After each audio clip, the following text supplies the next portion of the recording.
seen him totally. play that a lot. Yeah. Yeah, I was talking with Dodger a little bit earlier today, and they are a scary Octave Rush player. If you've ever played against Dodger in like solo queue or something, or in competition, you know that they're gonna just like slap you over the head with Octave Rush. But yeah, to your point, excited to see maybe some pen play come out. Really excited to see what Cosmic Sin and the rest of them pull out too. So Yeah, for sure. I'm excited to see what their comp looks like, yeah, how they pair up against. Might be definitely. good. So looks like the first map mode combination we're going to be getting into is Barnacle and Dime Rainmaker, which, you know, on a map like this, tends to be kind of stalled.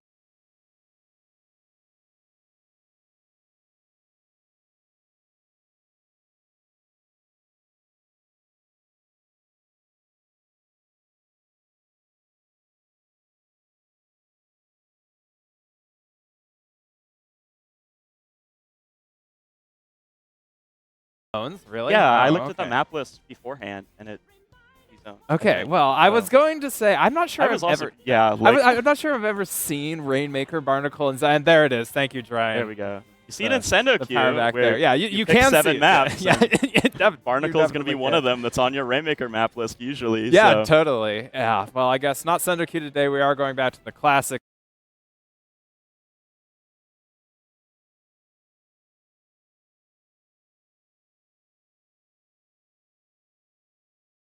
On 4 down and the opponent gets into your pit area, or God forbid they get onto your snipe, like how do you get back from that? You got to really push together with your specials. Even if they're not in your pit, Yeah. like they'll have more high ground if they're further back, and For sure. you have to drop directly into the pit, or you have to drop on the right side where Totally. you can't really escape. Yeah, So. you basically have to pick your poison to your point. You have to take disadvantage coming up from pit because they can shoot down at you, or you have to drop all the way from top right where you're pretty exposed, and especially if you're running like a pen or something, like pen can pick you off as you drop. So it's tough. Tough. Recovering from any sort of lockout is pretty difficult on Barnacle for sure. Dime. It makes it tricky because you really have to coordinate those specials and Totally. coordinate the team fights to come from all these different angles and Yeah. then try to retake that pit, because Yeah. otherwise you're just going to drop in, and then it's going to be really hard to get any value out of that. Yeah, totally. And I think we saw some really good special coordination coming out from the side of We Might Be Cooked on the last stream set, where, you know, the great Zuka usage from Pepe like normal, and some really As always. good, yeah, as always, and good price strike usage from Fufu,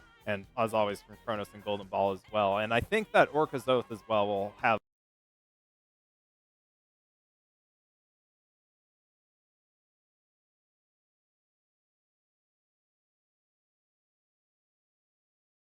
I think the zip can do pretty good for them, especially with the walls all on the stack and the walls on the side of mid, especially after that rework. Yeah, definitely.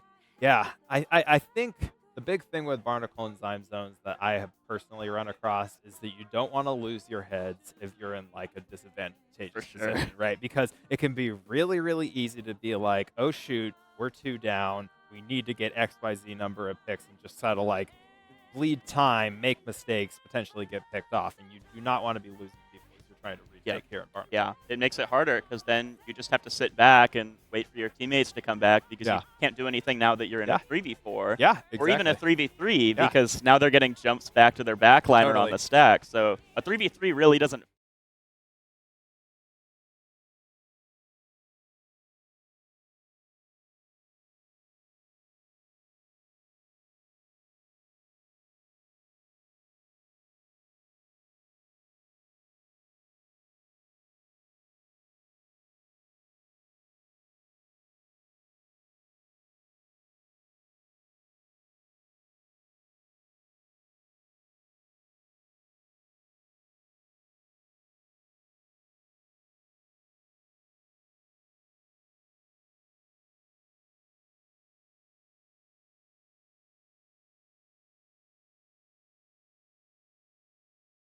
Eating of the enemy special, so it's really valuable to build up that special on the retake.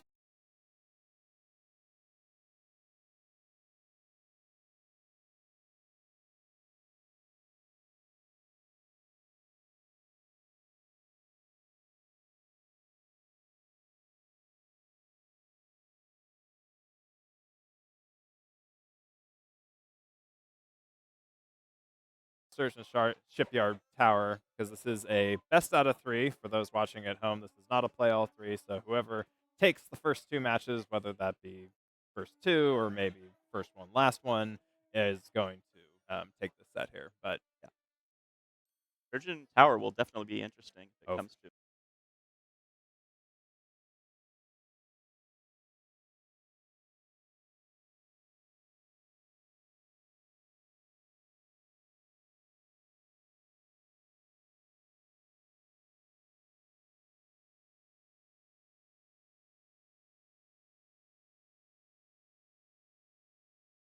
yep, And at least in Splatoon 2, it was actually kind of nice because you'd have armor and missiles to yep, take back, so it yeah, felt a little bit less of snowball-y when yeah, you're sitting on the tower, and the tower KOs pretty fast. Like, yeah, you don't have to totally. push too far up to KO. Yeah. Whereas, in Splatoon 3, you're like, at with cooler meta, there's someone just sitting on your snipe preventing and preventing you from getting back into mid, and that can be really tough. But it is still like a really, really good map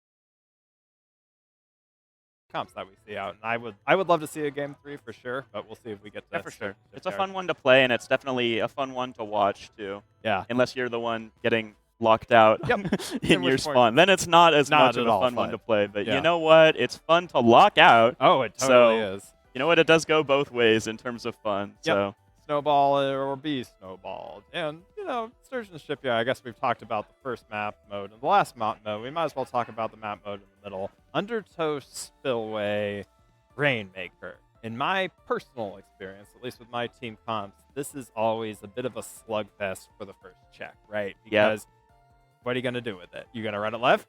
Safer? Going to run it right? If they're 3 down, you got to make that decision.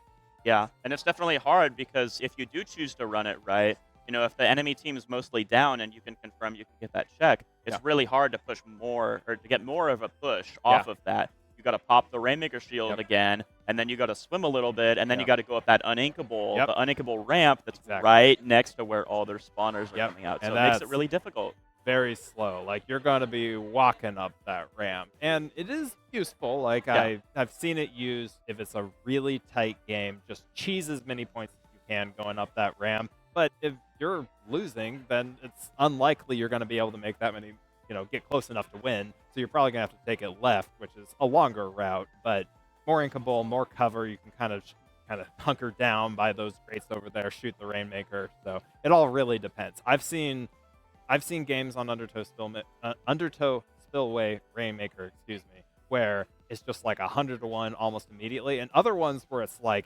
80-80 for the first 4.5. And no one can get it past mid. They grab the Rainmaker, they go to the spine area where that big column is at, and then someone's on the other side of that, and it's just really hard to get through to go either left or right. Yep. And you're just stalling, or maybe you think you get an opportunity and someone just picks you off. It's just really tough. But that is Undertow, which we definitely will be seeing regardless of the outcome of this first map. But I think we've got a good set of 3 map modes here for these 2 teams to kind of be facing up against each other. So, yeah, I think we're also probably going to see some adjustments. Like we said earlier, these teams have not played against each other yet. So it's possible that, if one team does really well in Barnacle and Dime zones, then maybe Undertow Spillway Rainmaker, the opponent, is going to be like, okay, we kind of know what weapons they're going to use. We kind of understand their playstyle, so we're going to change up our weapons or just change up our strategy to, hopefully gain advantage here. So really looking forward to seeing how that's going to play out between these 2 teams. Yeah, for sure. I definitely think between all these map modes, there could be a lot of difference in between comps and strategies and all of that. It really could go back and forth. Like, whichever team happens to lose on Barnacle zones could really make a comeback on Rainmaker or Undertow. Yeah. And then if they go to Sturgeon, I mean, Who knows? that'll be a different matchup too. Like, it'll be really interesting to watch and see what happens. Yeah. And in my experience, at least, Splatoon can be a very momentum-based game. We talked a little about snowballing earlier, where like within a game you can snowball into a massive lead, but also you can get momentum between games as well, right? Like if a team wins Barnacle and Dime and they're kind of feeling good, and then the other team wins Undertow, then maybe they're going to be carrying that momentum into Sturgeon because they just came off a win, as opposed to the other team which has gone a game without coming a win. So I think understanding the momentum if we go to a game 3 is going to be really important as well. So for sure, and it definitely depends on the players' mentalities and how they're communicating that with their team to try to figure out like, hey, what do we do here? We might have had a rough game, but but we still won on game 1, for Yeah. example. So you got to find exactly what you got to do to get that win happening again.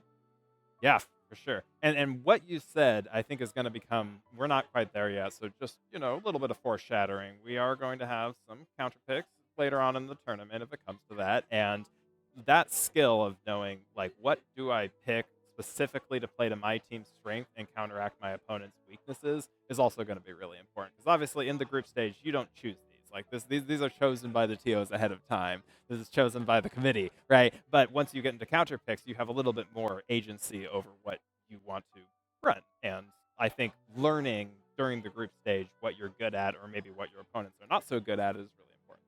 Yeah, that'll definitely be important for all the teams in this event to try to figure that out once we get into the later part of the tournament when there's counter picks, which luckily they got a little bit of time to figure that out because we don't get tournament or counter picks until a little bit later. So, yeah, for sure.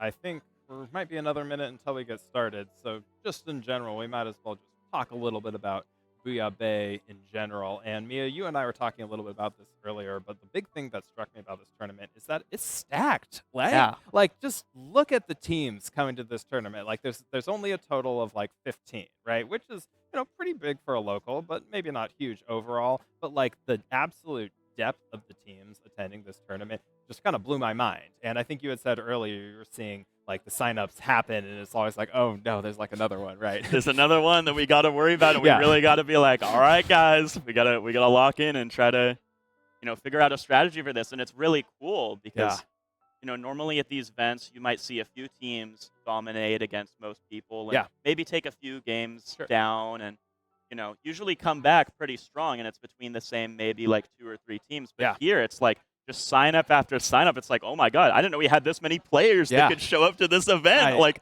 like just at that caliber to be able to, rival each other for this #1 placement. Like it's gonna go down today, especially in the later stages. Totally, yeah. And like you said, where do even all these players come from? Like,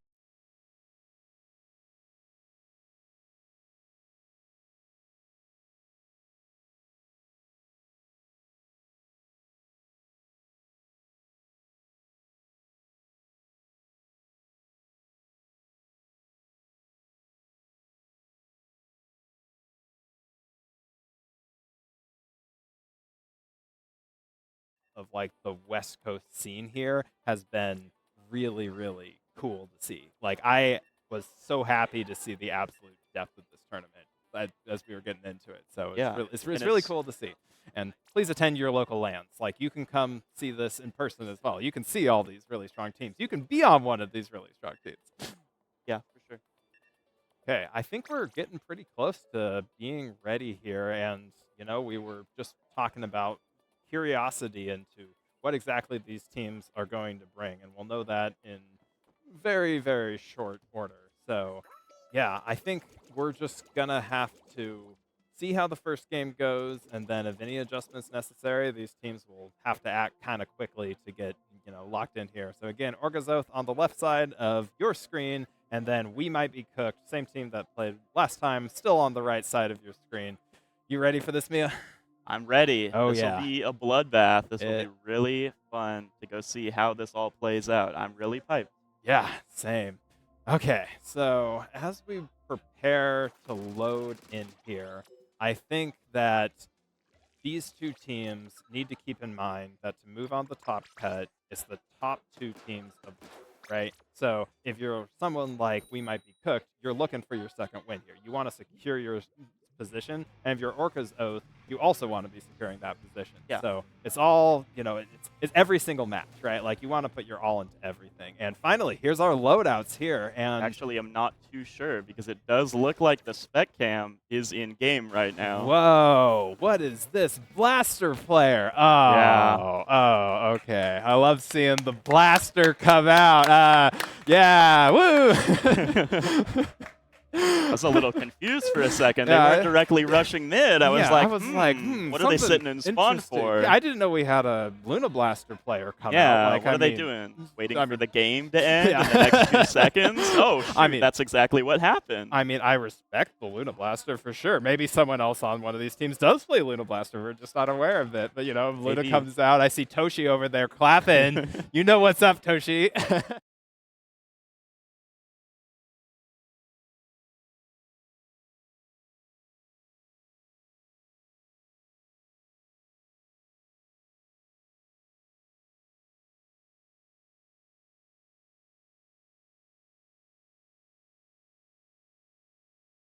Potentially might have assigned the teams wrong, a little bit of inside intel here, and that might be the case because it looks like these are our comps. What are we seeing here, Mia? Got some Octobrush action coming in, still staying on the zip at least, so that's one thing that's kind of transferring from this Luna Blaster here. You can't have the Luna, you gotta have the zip. You've got Drop Roller on both the Octobrush and Squeezer, so they're gonna have to be really wary if the other team gets jumps in. Yeah, for sure. And we already see the shot, the Octobrush, and the Squeezer from Orca's Oath going down. So I think we might be cooked as putting up a really strong, you know, kind of stand here in the very beginning. Pepe does go down, so it's a 3v4 situation, but with Cooler coming out, it's going to be really difficult for Orca's Oath to get back to mid. Not if we see picks like that. That was a really good 10 pick. Yeah, and you can already see what I was talking about. They got the jumps back into mid, and they're fairly safe just because they can already hold that area. As I say, when Pepe goes down right away to his jump. But yeah, oh man. Tick here, really looking for that pick, just not quite able to convert it there. They do have a couple of specials ready. Cooler is out. I think that the Zuka here is going to be key, because already, Mia, they're down to 30 points remaining. They need to get a, zone here, or else we might see a 100-0 push. Yeah, and they're able to take their pit back pretty easily, but it is a little bit harder to get past that stack. As you see, DRF still holding that area. They get jumps in, and now they're just able to keep up that pressure from the stack. So even if Orca's Oath moved into mid, they could just get countered from the other side there. And Pepe's Zuka coming out with all the picks. Pepe getting the triple there. Just typical Pepe behavior, and already pushed up into the spawn. You said this, Mia. They did get the zone back, but the team that was defending was able to jump all of their players back in, and we are already getting back to another wipeout situation where, just the power of the frontliners come back in. We only have like 28 ticks left in the match here. Yeah, and it looks like the side of We Might Be Cooked is able to hold them out pretty well here. They got to use these specials. Hopefully the Zuka can do something to get them in. The Zip is doing good work here. Able to take out their strike user and stagger their special gauge because they splatted them within the time period after the Ink Strikes all came out. So that'll be really impactful for them. They won't have strikes on retake. Oh, yeah, they won't. But just look at We Might Be Cooked and them just coordinating their specials here on that retake. We saw that Dodger was able to get a really good pick and get the recap of the zone here, but already We Might Be Cooked is just working that penalty down. Just 30 seconds, 30 ticks left here, and it's just going to be over. Yeah, and it looks like they're trying to do something with their cooler effects, try to cycle themselves back in with those quick deaths, but it's just really hard to get past that choke point in general. To try to retake their stack, retake the zone. Those are key points that they have to get, and it was just really hard for them to overtake it because We Might Be Cooked just had a really strong hold on them. Yeah, they absolutely did. And again, we said this during the match, but I just want to recall back to what you said earlier about the jumping your teammates back into mid, even if it looks like, hey, we're a couple of down, if you can get people just to land and to survive for long enough, you can turn into we might be retaken into we might not be cooked because suddenly it's like a 3v3 or a 4v4 in mid again. So yeah, of course. And it's always hard when you're playing on a game like that, on like Barnacle Zone specifically, that's so lockout heavy that you may have gotten 2 picks, but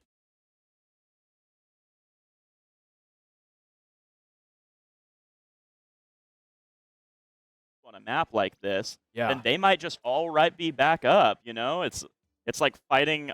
A good analogy I like to use is like fighting a boss monster in like a game, and it starts multiplying again after you take off some of its health, you know, and it just regens. That's kind of what this looks like when you have 2 people down. But it's like, well, they might just be back in 3 seconds, especially when they have Cooler up. Exactly. Yeah, we saw Fufu there on the pen just constantly pumping out those Coolers for their team. So even though, Golden Ball and Pepe kind of playing up close, they were constantly going down, but they would just respawn basically immediately and then just jump back in to their backliner and just maintain that control in mid. And I really do like what we saw from Orca's out there. Like, we saw a couple of really good zipcasters come out from Dodger to sort of like get the pick that they need in mid, but ultimately they were never able to stabilize, right? Yeah. Like, they were never able to have the same lockout that we might be cooked had exerted on them, and I think we're going to see some adjustments in this map. Yeah, we can see already they have double Zuka coming out with the Kuga Deco. So that'll be really interesting to see here and see if some of their Zuka picks might be able to get them more control back here. Yeah, Cosmic Sin pulling out kind of an unusual Zuka pick, but Glucose can definitely put in work. Unfortunately, going down early here as Chronos picks up the Rainmaker, and it looks like they're going for this sort of slower but safer left side checkpoint we talked about earlier, Mia. Yeah, for sure. Especially after that Barnacle game, they definitely feel pretty safe setting up in a spot where they might be able to lock them out and not allow them to really take much space quickly, because we've already seen that they've been pretty good at doing that. Definitely. And, this is the power of the tent, right? Like, look at all the space that Chronos themselves was able to make by just sending out that shield. They basically were able to use that shield to continue this push, right? Putting the shield up allows them to get 3 down, and Fufu's got the Rainmaker. It's all on Dodger, and just not able to get that one last pick. That was a just expert class in showing how to maintain control in Rainmaker. For sure, especially like you mentioned with that tent shield, it's really difficult because not only can you push the Rainmaker behind that tent shield, but the tent shield itself just takes up so much space. So you don't even have to run the Rainmaker behind it immediately. You don't have to just default to using it as the shield to move your objective, but move your whole team in and get the rest of your team to set up on that high ground going around the grate. Yeah. And that makes it just really hard for the enemy to retake, because now they have high ground above this grate. They got a 10 on the bottom if you want to drop into that. And then you got the Rainmaker shooting some AoE